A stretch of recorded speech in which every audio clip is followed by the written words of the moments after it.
Hello once again, Waffle lovers, and welcome to another episode of Whatever Flips Your Waffle here on 365sportscast.com. I'm your host, Mark Neueuer, coming to you from the bunker deep in the heart of southern Minnesota, and guess what? It's Major League Baseball season. We're so excited around here. I hope you are as well. The Minnesota Twins are forefront on our minds as we head into this week of sports action. Glad you've tuned in once again this week. We're going to talk about a lot of Minnesota sports, but focus on the Minnesota Twins. Welcome to those of you who join us every week here on 365sportscast.com, and a special welcome to those of you who might be checking things out for the first time. I'd like you to sit back, relax, prepare yourself for another helping of waffles, syrup optional. After this brief commercial break, I'll be back with my interview for the week. This week, I talked to Andrew Neueuer from Let's Talk Twins. We've got a full preview of the Minnesota Twins season coming up. Stick around. Are you starting to make your summer vacation plans? If so, consider going to New Ulm, Minnesota. Historic destination of many people, and as long as you're going to go to New Ulm, why not stay somewhere historic while you're there? Check out the Holiday House or the Holiday House Vi at Airbnb or Vrbo. You can have between 8 and 12 guests in these homes that are nearly 100 years old each. However, there are plenty of modern amenities as well, and you'll feel like you are swept back in time. Plus, you're very close to the very exciting downtown area of New Ulm. Lots of shopping, restaurants, coffee shops, bars, parks. There's so much more, and there's always so much going on in New Ulm that really, whether it's summer or any time of the year, it's a good place to visit. Shar is your hostess. She's got top ratings for these houses and has rates that will make you rethink staying in a hotel. So visit New Ulm, Minnesota, and check out the Holiday House, Haus, and the Holiday House Vi, Zwei, for a great place to stay. Joining me this week here on Whatever Flips Your Waffle at 365sportscast.com, Andrew Neueuer. You can follow him on Twitter at Let's Talk_Twins. The website is letstalkmnsports.com. They cover all kinds of Minnesota sports. But we're here today to talk about the Twins. And Andrew, first of all, welcome to the program. Thank you for having me. Yeah. So tell us a little bit about how the Let's Talk Minnesota Sports thing got going, what your role is in all of this, and other things that people might be interested in as they go to check things out online. Yeah, for sure. So I graduated from Minnesota State Mankato about 2 years ago. Kind of figured I wanted to do something with writing. I did a lot of blog stuff with the Fansided over at Dunking with Wolves, and so I did that for 4 or 5 years. Figured out that I had a passion for sports writing, so I joined the school newspaper there as just a sports writer. After a couple months, I ended up becoming the sports editor, and that's kind of where I figured out that I like to write sports. I like having that kind of control of this is what we're going to be writing about type of a thing. I also did an internship there with the Athletics, and I kind of ran like the social media stuff. So that's kind of when I figured out about writing, also doing social media. So right now it's just me over at Let's Talk Minnesota Sports. Okay. And I just kind of handle my 4 different Twitter handles. So like Let's Talk Twins, Let's Talk Wolves, like etc. Yeah. So I have 4 of those. I'm controlling that. I'm also doing all writing and editing. At the website there. And then I just picked up doing podcasting here like a week ago. So that's still fresh. But yeah. So I've started my site about in July, and it's been fun since. Yeah, and I've checked it out. I've looked things over, and I've been very impressed by what I see. A lot of insightful writing, and as an English teacher myself, who teaches a lot of writing, I can tell you it's very good stuff. And of course, if you're an MSU Mankato grad, our local listeners here certainly know where that is, because I teach it in Richland, Heartland, Ellendale, Geneva, not too far from your alma mater. So let's talk Twins. Absolutely.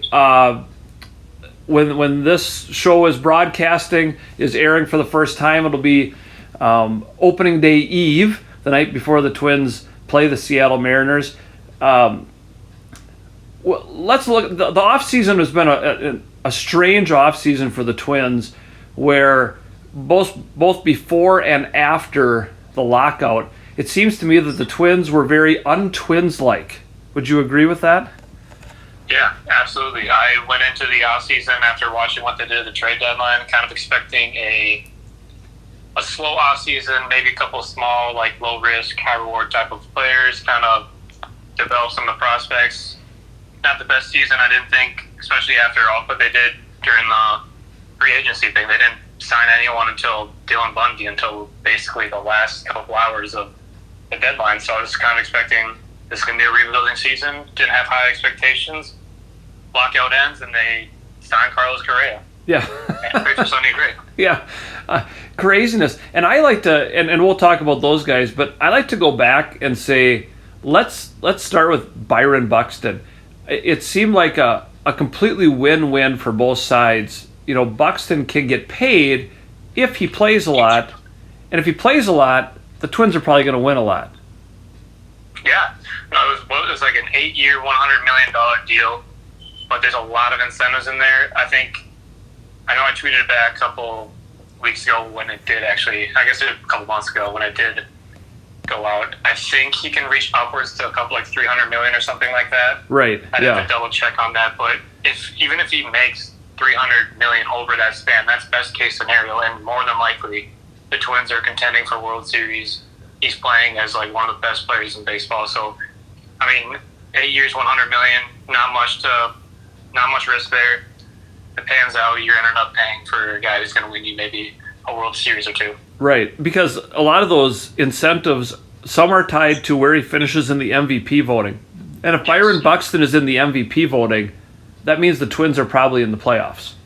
Exactly. Yeah, and I think there's some that are plate appearances, and again, that's tied to his health and everything else. Mm-hmm. Because when you use, and I've still, being an old school guy, struggle to keep up with all the analytics and everything. But when you use that WAR, that wins above replacement, when he plays, he's among the league leaders, isn't he? In wins above replacement.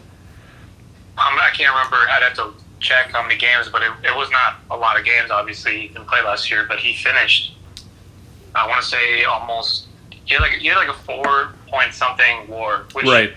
I think Carlos Correa and all those top 3 guys finished with like a 7, 8, or 9. Right. So, I mean, if he played the full season, I mean, maybe it goes down a little bit, but, I mean, you're talking about if a guy who plays full season, he could lead the league in WAR. Right.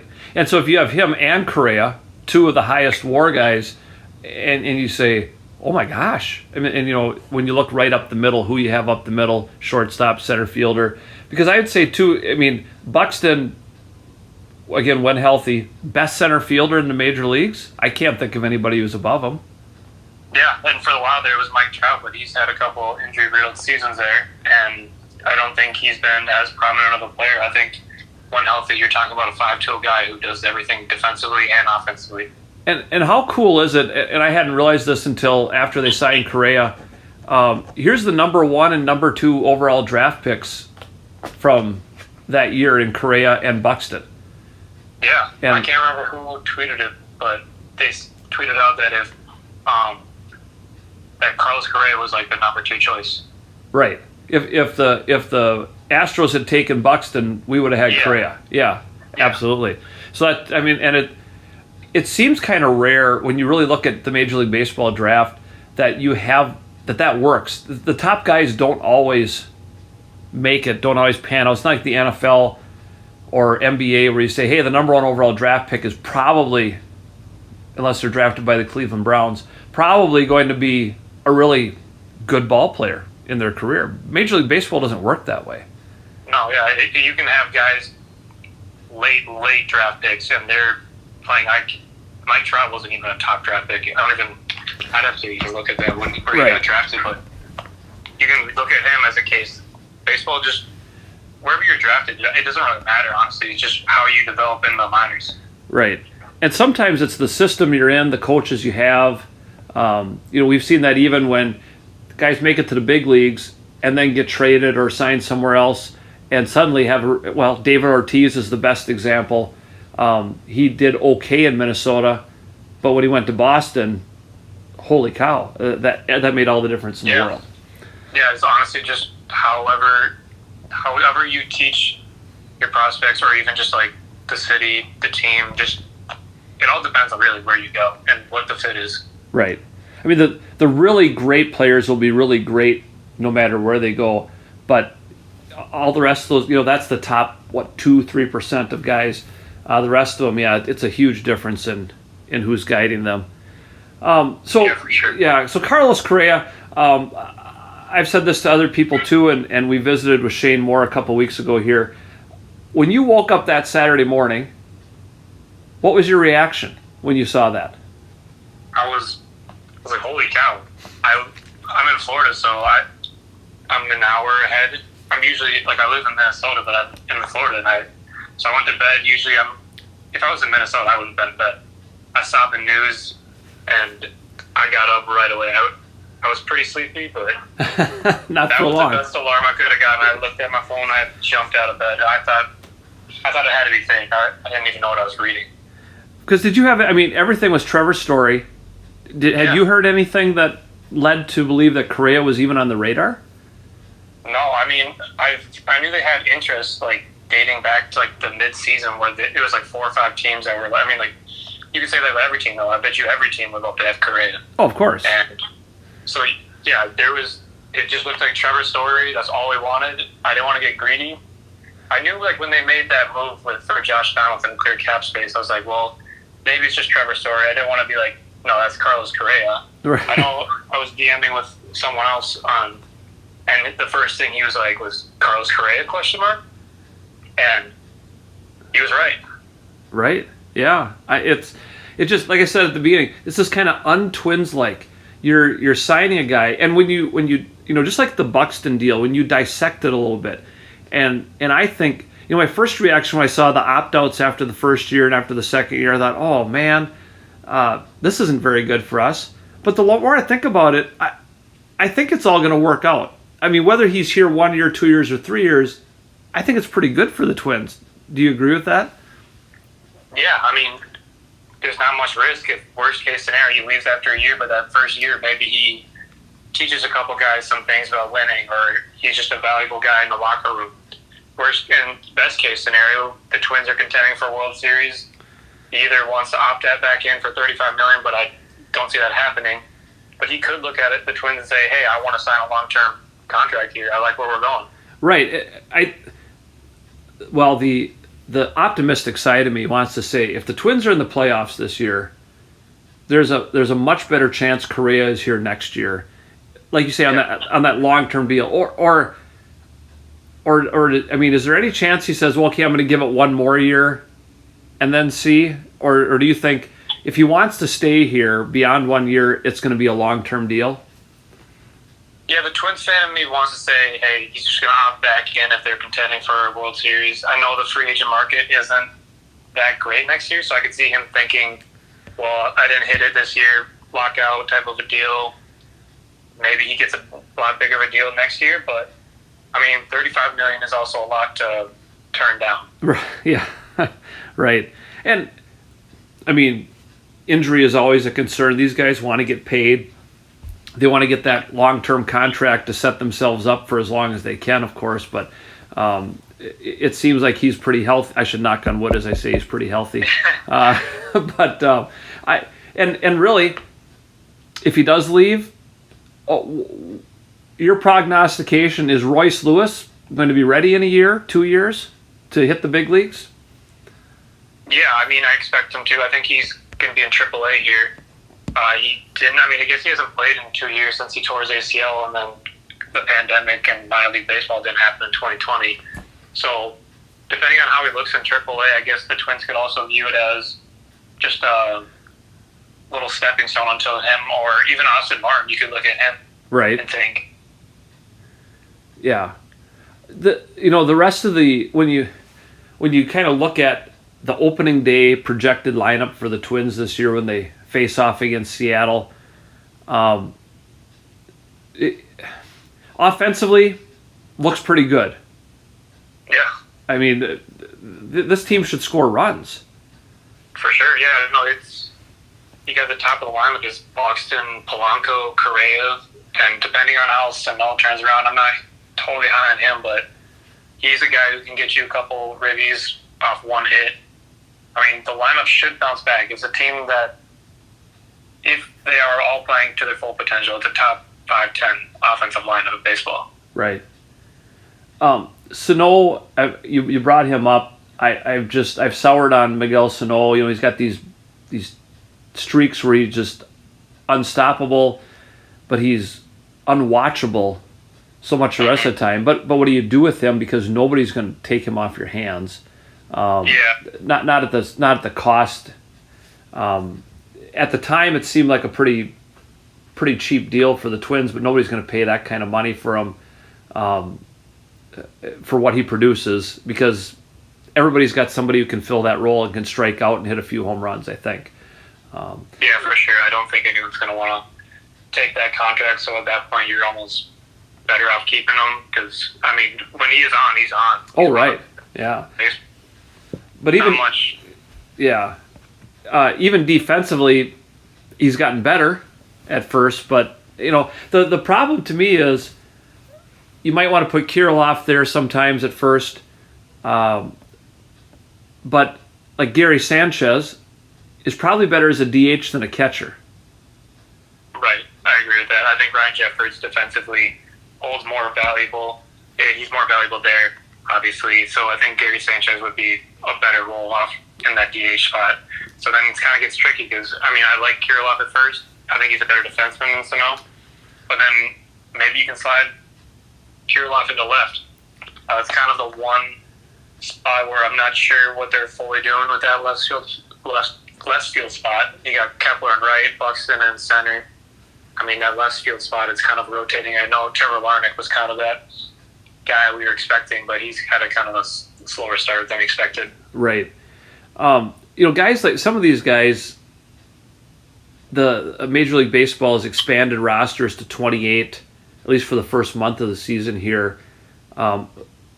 Any ideas like who's gonna fill those temporary spots? That can be pitchers more so, just because they're trying to stretch those arms out. Yeah, I could see it being some pitchers or even some bullpen arms.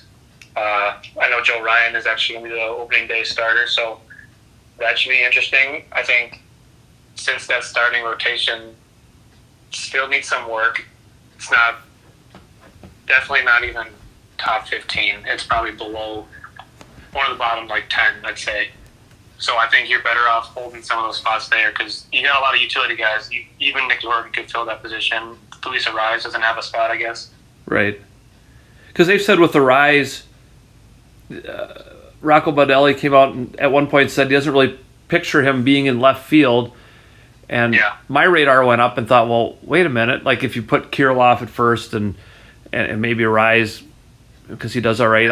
I still like his bat. You know, he's fallen off tremendously from kind of where he started, but I still like his at bats. He puts the bat on the ball, and to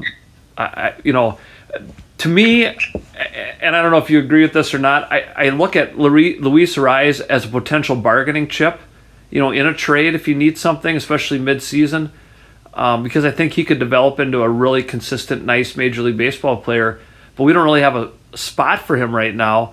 But you also have to give him the at-bats so that teams see what he can do. Yeah, no, I fully agree with that. I think the Twins should be dangling him in any kind of trade, pair him with a prospect, because, I think MLB teams know what he is. He's not the best defender, right? But what he does get you good at-bats. He's not going to go up there and strike out very often. He's going to get walks. He's going to put the ball in play.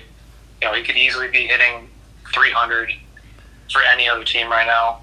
It's just tough. There's not really a spot for him, and because he's a defensive kind of liability, it's hard to kind of place him somewhere. So for now, he's the Twins' kind of utility guy. Right, and Baldelli is famous for giving guys days off. So you'll see him filling at third, filling at short, filling at second. He'll probably play, to me, a Marwin Gonzalez role.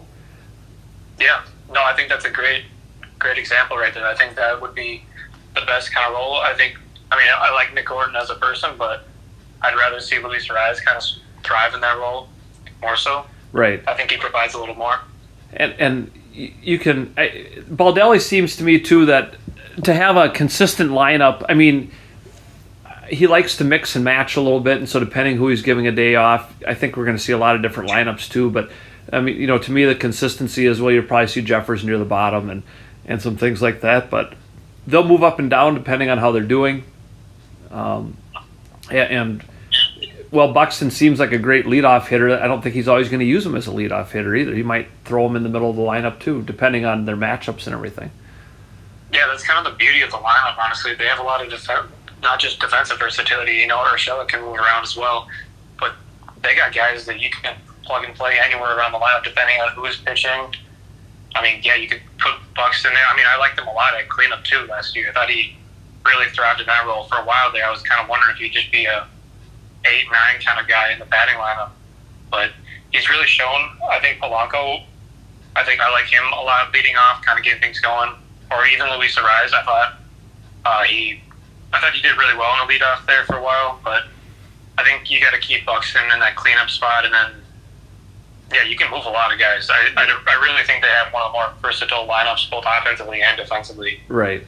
And what Ariz brings, if you kind of leave him toward the bottom of the lineup, you still have that contact guy, and who's, to me sometimes you get to like your 5 hitter or so who's still a pretty good hitter, and he's sitting there on base yet, and you just like somebody to have an opportunity to drive him in, and I think Ariz is kind of a little bit of a surprise there at times where he's gonna maybe fit into that. But the pitching, you mentioned the staff still probably the liability, but going out and getting Sonny Gray, that's a pretty big step. That's not something the Twins, you're trading these, former first-round draft pick. But is Gray really a number one starter, or would he fit more into the 2 slot? If you looked at a really good contending team.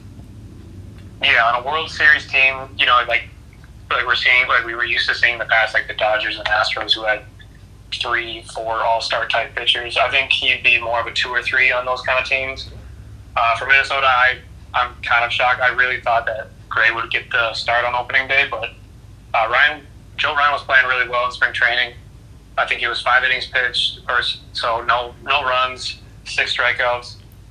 I mean, he's deserving of the. I think he's deserving of the opening day. It kind of gives him a little vote of confidence that the front office is saying, "Hey, we believe in you. Go out there and pitch." So I think Gray as that second option, I think that's a really good. That's a good first start there. But you still need the Sean Manaeas, the Frankie Montas, or even Miami Marlins. You could contact for Sandy Alcantara. I think you could get that I think that's where you got to go for that third spot, because after that you're banking on Chris Archer to stay healthy. Dylan Bundy to bounce back, look more like his 2020 season, but. Yeah, it's tricky, but I do think he's more of a 2 or 3. Yeah. We're here with Andrew Neueuer. He's part of Let's Talk Minnesota Sports, Let's Talk MNSports.com, on Twitter, at Let's Talk _Twins, and there's Let's Talk Wolves, Let's Talk Wild, Let's Talk Vikings, all these things, all kinds of Minnesota sports. We're focusing on the Twins with opening day upon us. You talk about Ryan getting the opening day start, and certainly he amazed a lot of people last year when he got called up, did some really great things. In the minor leagues now, who do we have that we might be talking about in August and September as, wow, whether it's a pitcher or a position player, but this guy's come up and made a difference on this team? Yeah, I think we're going to be seeing Yohan Duran. The look is right now that he will be probably on that opening day team.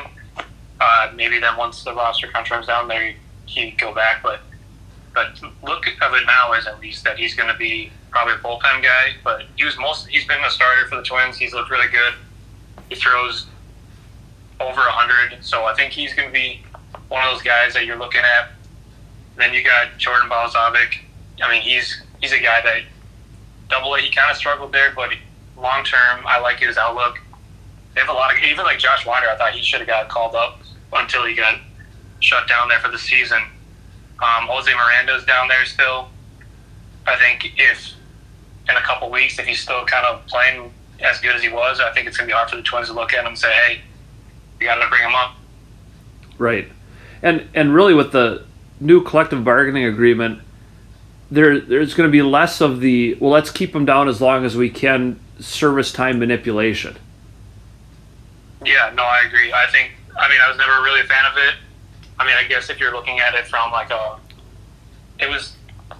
even if you're looking at it from like a stance of, I don't want to lose this guy, I guess it's great. Like, I didn't want to see Buxton potentially leave, but I mean, you got to look at it from the other side of things. I think getting rid of it is ultimately the best thing. I wasn't a huge fan of that whole thing. Right. I think it caused more problems than it actually did any good. Do you suppose, this thought dawned to me as long as I brought up the CBA, the changes that'll come a year from now with, eliminating the shifts and bigger bases and pitch clocks and all that stuff, and especially the shift part, does that, for this year, start to change the thinking of front offices when they're talking about trades and they're talking, who you might trade for or who you want to keep, because you think that getting rid of the shifts, is going to benefit this guy, whereas now this guy's a liability batting because he can't hit the ball the other way. He can't whatever. Does that factor at all into what people are thinking this year, or are they just going to kick that can down the road till it actually shows up? Yeah, I mean, I could see maybe a couple teams that are looking towards the future of, like, let's build something for next year or 2 years from now. I can see those teams kind of doing it, but I mean, I have a hard time saying, like, the Yankees, the Dodgers, the Padres looking at it and be like, well, we can trade for this guy now. He might not be good this year, but next year, that's his year. Right. I mean, you can look at a guy like Max Kepler. I think he's one guy on the Twins that was really severely hurt from that shift. So I kind of I guess in that sense too, I'm looking at it like, I don't know, do I want to get rid of him? Next year he could be bouncing back, but it's tough in the Twins position. But I think ultimately you keep him because Kepler is one of the better right field defensive players. Right. Yeah, he's been a little bit of that up and down with the batting, and without Trevor Bauer in the Central anymore for him to take batting practice off of. That was his favorite target. Yeah, that always look forward to playing Cleveland. In the American League Central, there have been a lot of moves by a lot of teams.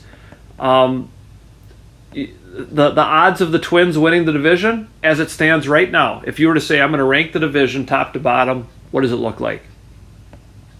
I still think the Chicago White Sox have the edge on them. I think they proved it last year. The Minnesota has something to prove this year. So until I see it, it's hard to say that the Twins, by adding Correa, that they're going to be better. I mean, I think you still have to give it to the White Sox. I'd say they're probably a top 3 or 4 team in baseball right now still.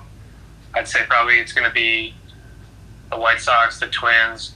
I feel like the Guardians are always sitting right there, no matter who's on their roster. Tigers just added Javier Baez. Then you got the Royals, who added Greinke the other day. I mean, I think it's going to be a lot more competitive of a team. The Royals showed something last year. I think they started to tail off towards the end of the season, but that first couple months or so, I was kind of like, man, are the Royals for real? Yeah, right. Well, yeah, and Detroit's been the one that's kind of, I've sat up and noticed a little bit, saying, oh, well, okay. And, yeah, I think you're right. Whereas last year we'd look and say, well, the White Sox win, and they win by this many games, and the last place team is so far behind they can't even see them. I think it's a lot closer this year, and in reality too, with expanding the playoffs again, could you win 85 games and easily waltz into the playoffs this year? For sure. I mean, the biggest X factor there is going to be the AL East. I mean, you got the Blue Jays, the Red Sox, and the Yankees. The Rays are right there, obviously. So, I mean, in a perfect world for the AL East, they could be seeing 3 or 4 teams there. Right. So I guess the biggest thing is going to be kind of when the Twins face that AL East teams, they're going to have to win those games. I think that's going to be the biggest question mark there. And, really across the American League, there have been a lot of teams. You mentioned the East and the Yankees, and I never feel bad for the Yankees, but they'll always be there. At the same time, they missed out a lot of swings and misses for the Yankees. this year in the off season. I would love to read the tabloids in New York, but Josh Donaldson, a fresh start for him there. Does that make a difference? I mean, he was injured so much and everything, and he's a good ball player, but will Yankee Stadium be a better home for him? I mean, yeah, I think he's going to be playing probably about what we saw last year. I know Yankee Stadium's pretty easy to hit home runs there with a shorter fence, but I think maybe with the crowd, maybe with the whole big bright lights there, he's going to thrive more, kind of what we saw when he was with Oakland, or, I mean, probably not his game being that MVP type, or Toronto there. But I do think he bounces back. It is weird seeing him with a shaved face and everything. Yeah, right. You're just going to see how he plays with, how they get along with Garrett Cole there. That's going to be the big fun storyline to watch. Yeah, probably there won't be a lot of fun batting practice or anything that Cole would be throwing to him just for the sake of being buddies or anything like that. But it is part of the, when the Twins traded Donaldson, I think part of it was the salary, but do you suppose part of it was the clubhouse presence? Here's a guy who's stirring the pot, who's rubbing people the wrong way, not just in our clubhouse, but you're roiling up the other teams too. Yeah, I mean, I could see it being a little bit of a factor. I don't know if it played a huge role until, like you said, I think it was more of a salary dump there. I don't really know if they expected that salary dump was going to lead to Correa. Right. I think it was just like one of those things that they looked at it as, hey, we can get rid of $20 million right here. Let's go out and sign a guy. And just so happened that the Yankees wanted Correa. We traded Donaldson to free up space, and we took him from him. Yeah, right. I mean, the ultimate. Of course, we still got to beat them in the playoffs at some point in time. Yeah. But that's younger guys like you can hardly remember Twins victories in the playoffs, if at all. And older guys like me are talking about 30 years ago when they won the World Series. But for a while, it sure seemed like we were going to swing that trade. The Twins would get Montas or somebody else. It just seems more likely that would be an in-season trade now. Like, Oakland's in no rush at this point in time. There's still a chance that we land somebody like that, but it's probably July. Yeah, I kind of agree with that as well. Oakland, after seeing us sign Correa there, I think they looked at it as, okay, well, now getting Montas or Neueuer from us, that just increased their trade value. They're not going to just give them up. They know that Minnesota wants them badly after making that move. So I think the price for that just went up a lot higher. The Athletic posted the other day that it's likely that a trade doesn't happen before opening day. So I think maybe a couple months into the season, that's kind of something we see. Maybe they just go in with Archer, Bundy, and Ober, Ryan, Gray, and say, hey, let's see what we can do the first couple of months, and hopefully before by the trade deadline they make that move. Right. The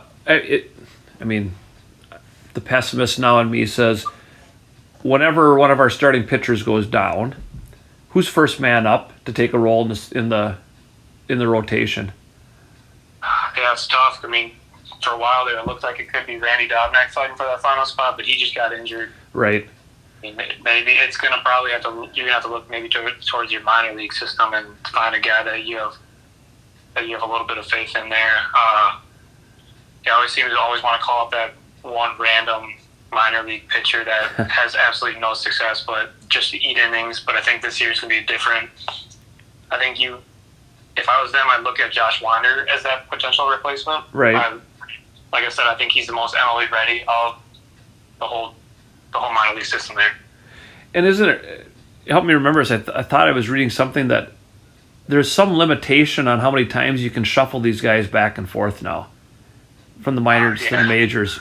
Just because, and the Twins a lot of teams are guilty of this, but you bring them up for one start, send them back down because your pitching staff is overworked or you got a doubleheader or whatever.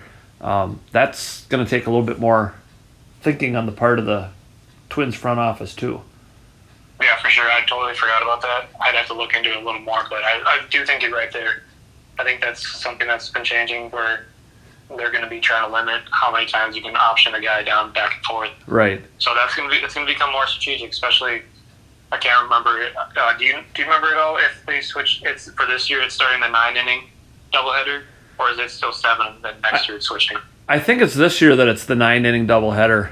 Yeah. Okay. That's what I thought. I knew that some of the stuff is staying until next year, but right. That's it's. I understood when they switched it, but at the same time, it's like, okay, a baseball game is supposed to be 9 innings, barring some kind of rain out or whatever.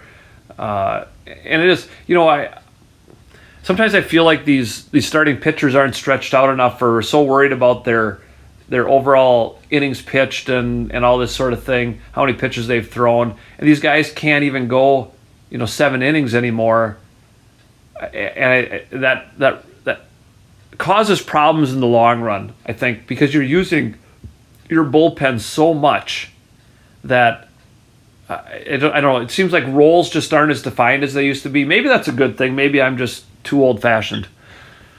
No, yeah, I'm kind of in that weird mix of like, let's kind of keep some things, but I think you're right on that. The pitchers, it's the game has changed where pitchers are not going 8 or even going complete games. I think that kind of, especially the Twins, they are definitely a very analytically driven organization. So we're used to seeing them kind of pull guys after 5, 6, even if their pitch count is low. I think they rely on their bullpen a little bit too much. I think sometimes being a little bit too data conscious about everything, I think it's kind of hurt them in the long run. But could be wrong. I do think that they need to maybe stretch some guys out to 7 or 8, save some of that bullpen for late in the season. But yeah, it's tough. It's changing for sure. Yeah, I mean, if it's the top of the 7th inning and you're at 92 pitches, my mind's, of course, I listened to Burt Blyleven on the TV for too long. Send them out there and go. Because my thought is, and again, I watch a lot of high school sports, but even in high school in the state of Minnesota, the pitch count is, and the number eludes me, 105, 110, something like that for varsity pitchers. Okay, so you got 17 and 18-year-olds throwing this, but we don't want to let the established professionals do that.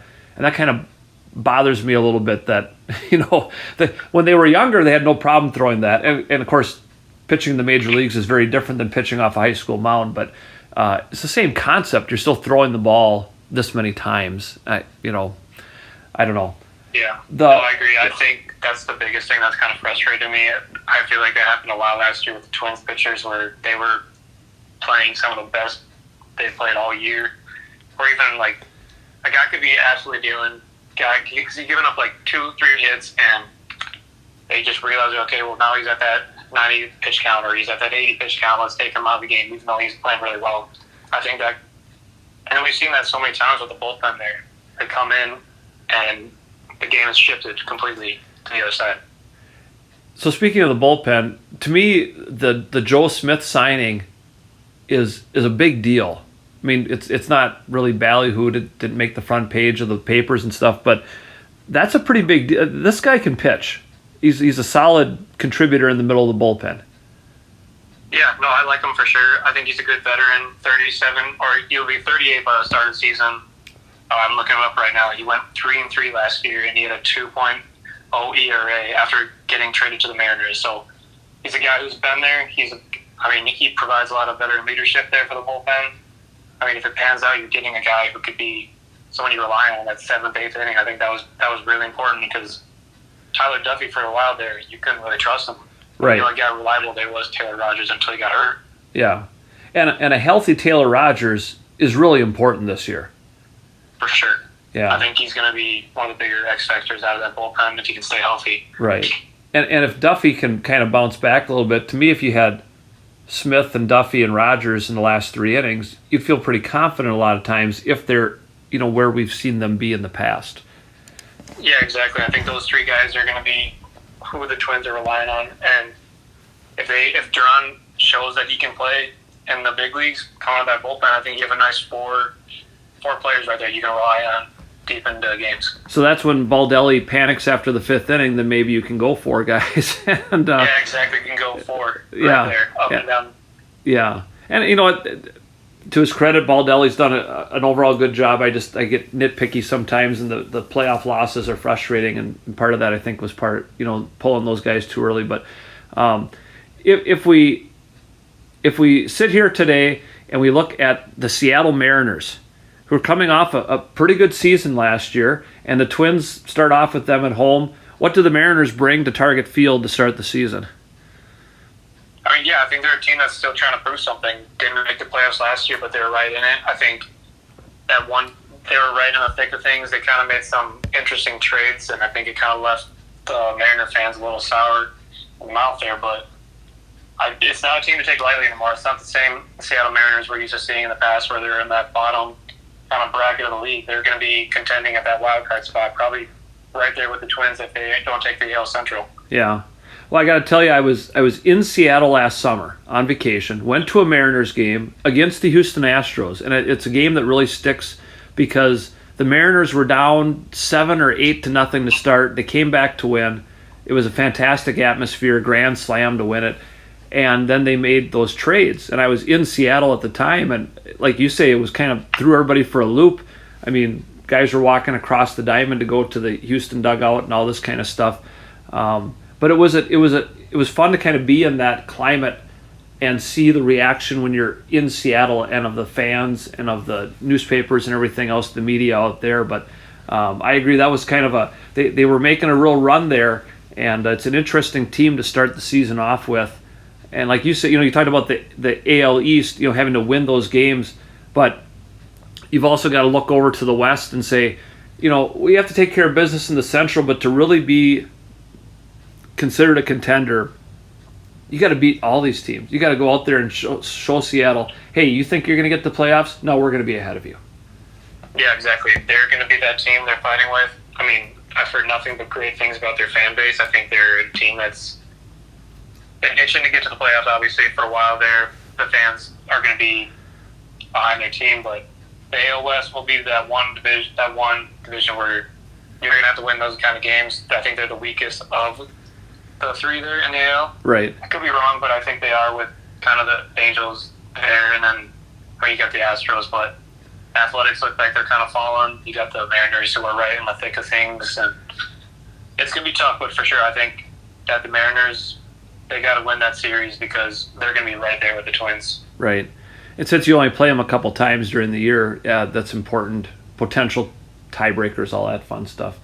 So if we're sitting here and we say, all right, come October, World Series, your prediction, who's in the World Series this year? Oh, man, putting me on the spot here, I think.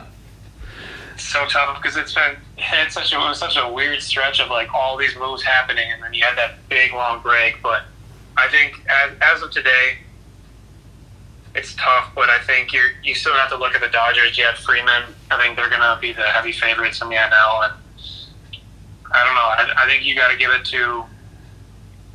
I don't want to say like any of the AL East teams. I'm gonna keep it nice.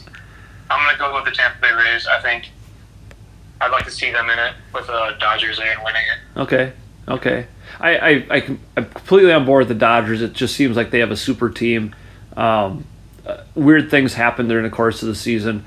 I'm on board with Tampa Bay. Part of me kind of roots for Toronto. I mean, if the Twins can't be there, I wouldn't mind seeing Toronto and Barrios and a lot of good guys over there too. But I think it's a good pick, especially with Vlad. But I know they just lost. Who was it? He went to Texas. I'm trying to think who was. They just lost their. That's hard. Texas just signed Corey Seager, and they also got Marcus Semien. That's what it was. Yep. Yeah. Like you say, there's so many moves. It's hard to keep track of them all. But exactly. It's a strange off season, but we're just excited to have baseball back, and certainly excited to have this chance to talk to you, Andrew Neueuer. You can check him out at Let's Talk Twins. And Let's Talk MNSports.com. A lot of great content there for all of our Minnesota sports fans. Andrew, thanks for joining us this week. Yeah, thank you for having me. This was a lot of fun. It's kind of fun to talk about Twins baseball again. They're relevant. While there's kind of like Twins baseball, they're probably going to lose tonight, but there's a lot. I think the juice is different around here. I think they have a chance to win the World Series. I'm not putting any money on it, but I think if they can get that trade, they can trade for the pitcher there. Carlos Correa and Buxton are healthy. I mean, you can't discredit them there. I think they have a real chance at potentially doing it. Yep, as good a chance as anybody else. So, all right, thank you, Andrew. We will be right back. There's enough bad news in the world. Where can you turn for some good news? The NRHEG Star Eagle, of course. Your area newspaper, the Star Eagle, focuses on the events and people that make our area a great place to live. The NRHEG Star Eagle, your good news newspaper. To subscribe or advertise, contact Eli at 507-463-8112. or steagle@hickorytech.net. The Star Eagle is currently hiring for all positions as well. Again, 507-463-8112 or email Eli at steagle@hickorytech.net. And now it's time for the state of Minnesota sports. Well, let's start with the NCAA basketball tournaments. One applies to Minnesota, the other doesn't, but what a fantastic tournament for the men's and women's brackets. The men finished off, of course, with the Kansas Jayhawks coming from a record number down, 15 down at the half, to come back and beat the North Carolina Tar Heels by 3. A fantastic game. Early on, it looked like Kansas took control. They're up 7-0. North Carolina came back, just went on a roll in that first half. You could just feel that energy down there in New Orleans. But, boy, Kansas showed their great ability. And as we talked last week with Todd Dufault here on this program, we kind of talked about liking the postman, back to the basket, making some moves. And if you watch Kansas, that was a big part of their game plan and a big part of why they won down the stretch. Sometimes the old school is the best way to do things. If you can't hit your shots from the outside, but you can bang around on the inside and make little jump hooks and stuff, boy, that's so fun to watch, and was very, very effective for Kansas in the second half. The women's basketball championships certainly applies to Minnesota, and by all intents and everything you hear and read, Minneapolis hosted a fantastic Final Four. People were very impressed when they got here, and certainly Minneapolis has been under the microscope the last couple of years with some negativity, George Floyd and riots and all kinds of bad stuff going on. But this was an opportunity for Minneapolis and the state of Minnesota to really show what we can do. And the Target Center, I talked to some people that were there. They said it was just fantastic, just rocking. And you read all these stories about young girls wanting to go and watch Paige Beckers play, the Minnesota native from Hopkins, try to lead UConn to the title. They were unable to do so.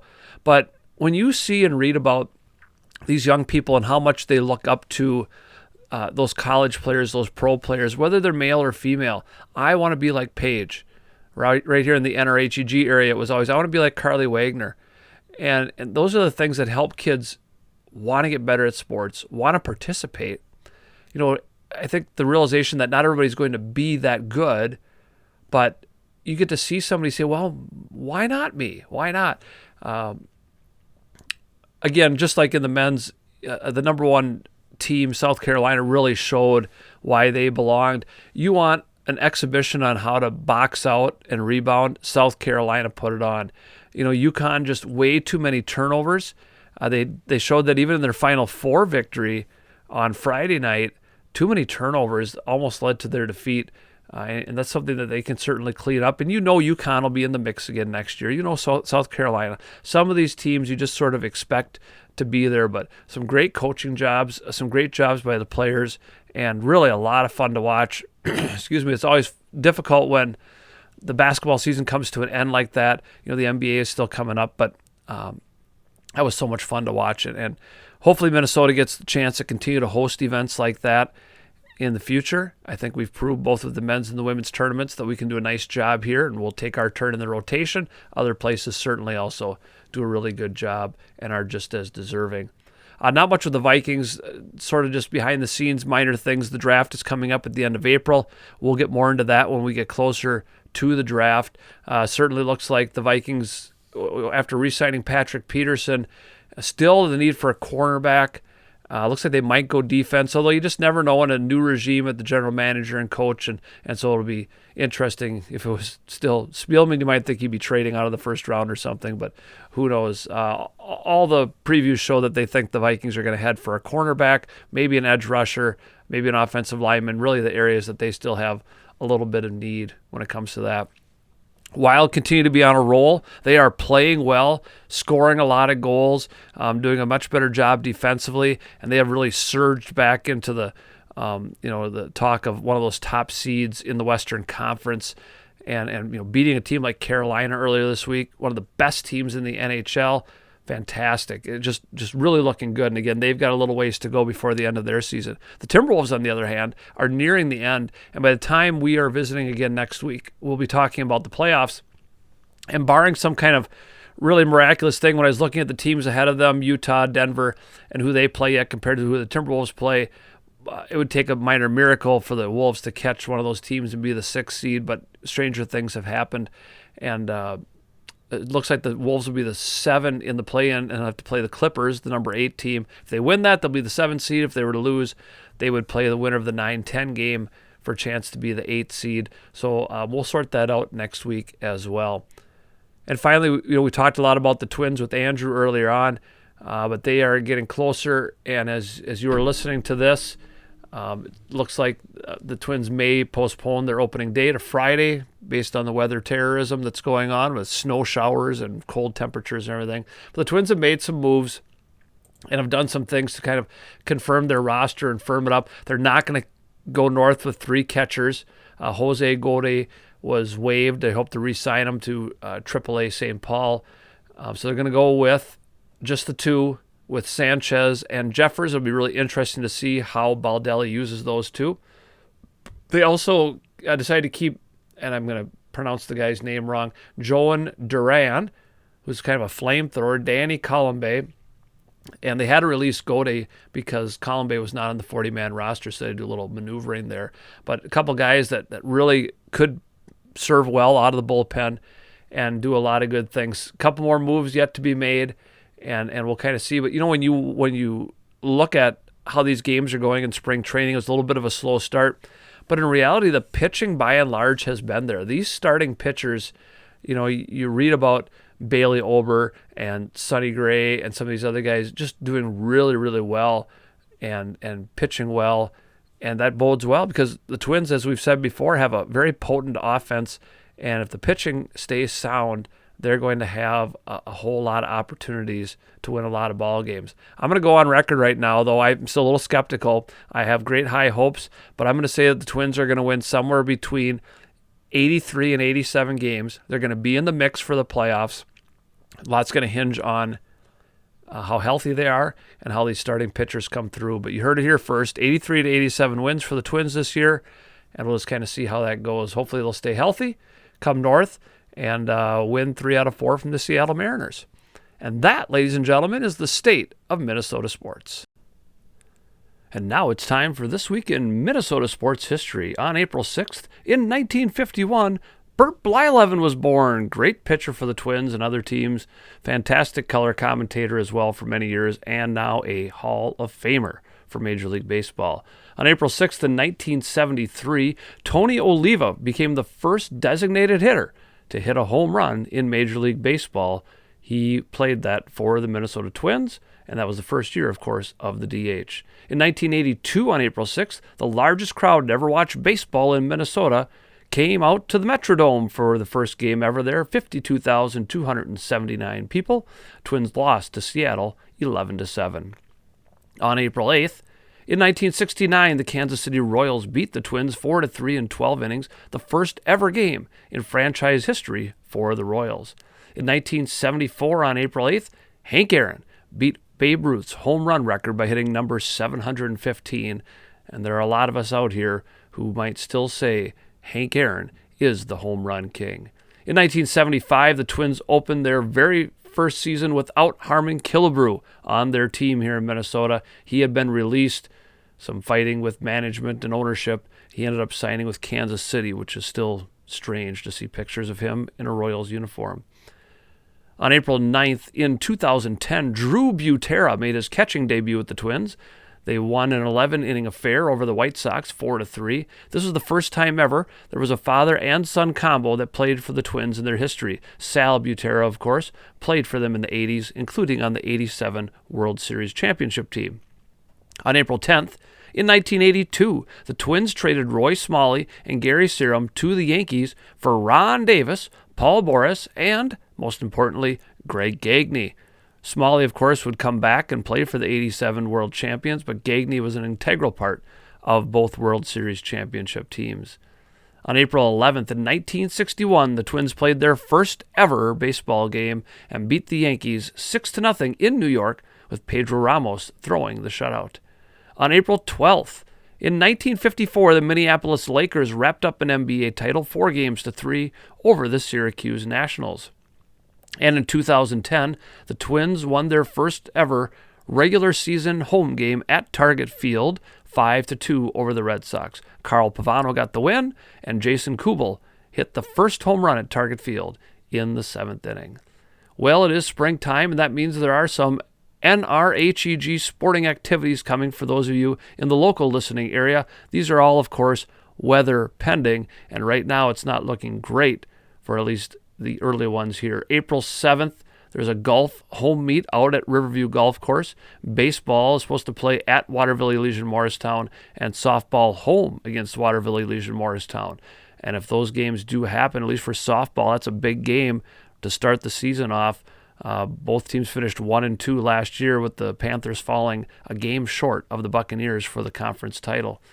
April 9th, a Saturday game, the softball team will head to Blue Earth to play at noon. April 11th, baseball is home against Randolph, and softball is at Randolph. And if the Randolph Rockets are anything like last year, both their baseball and softball teams were in the state tournament. They're traditionally very strong in their spring sports, and of course this is their first season back in the Gopher Conference. April 12th, baseball is at Blooming Prairie, softball is home against Blooming Prairie, and the track team will head over to Wells to run at USC. Well, that's going to do it for another helping of waffles here at 365sportscast.com. Glad you spent an hour with us again, and hope you'll continue to tune in each week right here, 8 o'clock Eastern, 7 o'clock Central. Mark it down. If you can't join us on Wednesdays, you can always check it out at 365sportscast.com on the rebroadcasts, Thursday at 10, Friday at 7, Saturday at 10, Monday at 8, and Tuesday at 10 o'clock. Shows also archive to YouTube. Just search up whatever flips your waffle and subscribe today. Remember, if you have any thoughts or ideas, if you think you might be a good interview, email me at waffleflipper22@gmail.com. Message me on Twitter at Mr. D 1973. Next week, we'll be back with another dive into the world of Minnesota sports. April's a fantastic month of sports. How will the Twins look a week into their season? The draft is coming for the Vikings. The playoffs are coming for the Timberwolves and the Wild. What's going to happen with them? I'll have another special guest to delve into all that and more. Thank you again for joining me. This is Mark Neueuer signing off with Syrup.